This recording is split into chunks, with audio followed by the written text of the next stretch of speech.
समझने का अवसर मिला। और उस समय मैंने कहा था कि ये जो वन मेला है पूरे मध्य प्रदेश में सरकार के द्वारा आयोजित किया जाएगा और इसी कड़ी में अलीराजपुर जिले में ये वन मेला आयोजित किया जा रहा है। लेकिन मैं आप सब भाइयों बहनों से कहना चाहता हूं, अलीराजपुर के लोग, अलीराजपुर के आदिवासी भाई बहन, हम सब लोग जंगल में रहते हैं और हमारे आदिवासी भाई बहन जंगल पर आधारित हमारा जीवन चलता है। अगर जंगल नहीं हो, जंगल में जितने भी उत्पादन होते हैं, चाहे महुआ हो, चाहे डोली हो, चाहे ताड़ी हो या अन्य जो चीजें हैं, जिसके पास जंगल ज्यादा है, झाड़ ज्यादा है, उस गांव में पैसों की कोई कमी नहीं है। आज आप लोग देखते होंगे हमारे महुए हैं, जारोली है, अनेक प्रकार के सीताफल है, ऐसे कई प्रकार के हमारे वन से वन उपज होता है, जिसके कारण हमारे जेब में पैसा आता है और आर्थिक स्थिति हमारी मजबूत होती है। और इसीलिए मैं आप सब भाइयों बहनों से कहना चाहता हूं, आपने देखा होगा यह जो वन मेला लगा है, इसमें जंगल में जो जड़ी बूटियां हैं, दवाइयां हैं, पैदा होती है। और वो दवाइयां और जड़ी बूटी किस किस की बीमारी के उपयोग में आती है।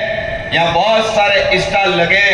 मैं आप सब भाइयों से कहना चाहता हूं, हम जंगल में तो रहते हैं, हम जंगल में रहते हैं, हम जड़ी बूटी को भी जानते हैं, लेकिन जड़ी बूटी किस बीमारी के काम में आती है ये हमको इसकी जानकारी नहीं है। और इसीलिए मैंने यहाँ पर वन मेला लगाया कि अलीराजपुर जिले के हमारे आदिवासी भाई बहन जंगल में बड़ी मात्रा में जड़ी बूटियां हैं, उसको समझने का भी अवसर मिलेगा, जानने का अवसर मिलेगा और उपयोग करने का भी अवसर मिलेगा।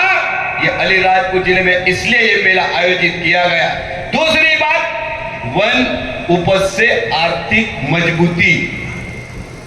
अभी यहाँ पे हमारे भगत लोग बैठे और बड़वे लोग भी बैठे।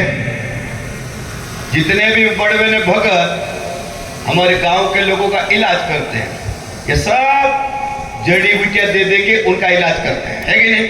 लेकिन हमारे भगत और बड़वे बताते ही नहीं ये काई से इलाज कर रहे हैं, हम ये बताते ही नहीं है। और इसीलिए हमने ये वन मेला लगाया और वन मेले में हमारे जो आयुर्वेद को हमने बुलाया, डॉक्टरों को बुलाया है कि ये जड़ी बूटी किस काम में आती है, किस उपयोग में आती है, किस बीमारी के उपयोग में आती है, ये जानने का आपको इस मेले के माध्यम से आपको इसका लाभ भी मिलेगा, समझने का अवसर भी मिलेगा।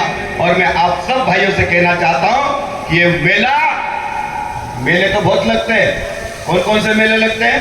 शिवरात्रि का मेला भी लगता है, क्यों अलीराजपुर, लेकिन ये वन मेला है और ये पहली बार अलीराजपुर की धरती पे लगा है। और इसीलिए मैं आप सबसे निवेदन करना चाहता हूं कि हम भाषण सुनने के लिए नहीं है, भाषण तो अपन रोज सुनते हैं, अलीराजपुर के लोग मिलने जुलने वाले हैं, लेकिन जितनी भी दुकानें लगी है दवाइयों की, वहां जाना और दवाइयों का पहचान लो, तो जहां हमारा डॉक्टर बैठा है उसको पूछना ये दवाई किस बीमारी के काम में आती है।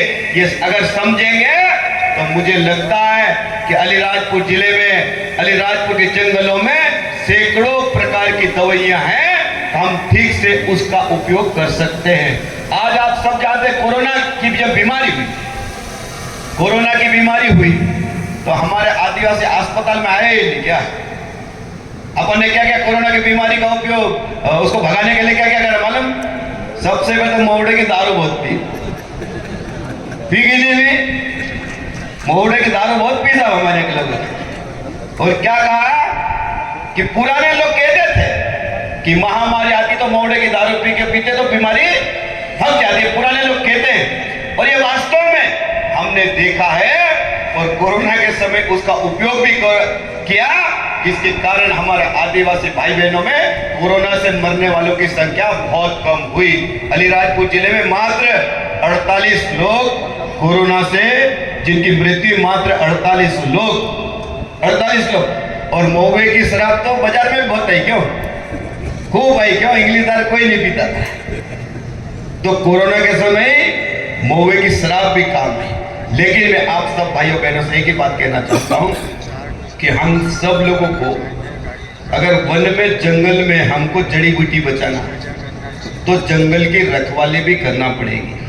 अभी अपने जंगल बहुत अच्छा हो गया ना, जंगल अच्छा हो गया ना सब जगह, लेकिन इसको और हमको बढ़ाना पड़ेगा। अभी जंगल बचने का दो कारण है। एक तो प्रधानमंत्री नरेंद्र मोदी जी का हम सबको धन्यवाद देना चाहिए कि एक तो उन्होंने हमारे जो आदिवासी भाई बहन हैं उनके लिए प्रधानमंत्री आवास के मकान बना दिए, तो पक्के मकान बनाने लगे, सरकार पैसा देने लगी, तो जंगल की लकड़ी कटती नहीं, उसके कारण भी बच रही। दूसरा, प्रधानमंत्री जी का आभार इसलिए भी व्यक्त करना चाहिए कि खाना बनाने में इतनी लकड़ी जलती थी, आज प्रधानमंत्री जी ने गैस के चूल्हे और टंकी दे दी तो लकड़ी जलना बंद हो गई। अब लकड़ी जलना बंद हो गई और गैस के चूल्हे से खाना बनाने लगे तो लकड़ी की बचत हो रही, लेकिन बीमारी से भी हम लोग बच रहे कि नहीं बच रहे बताओ? धुएं में कितनी बीमारियां फैलती थी बताओ?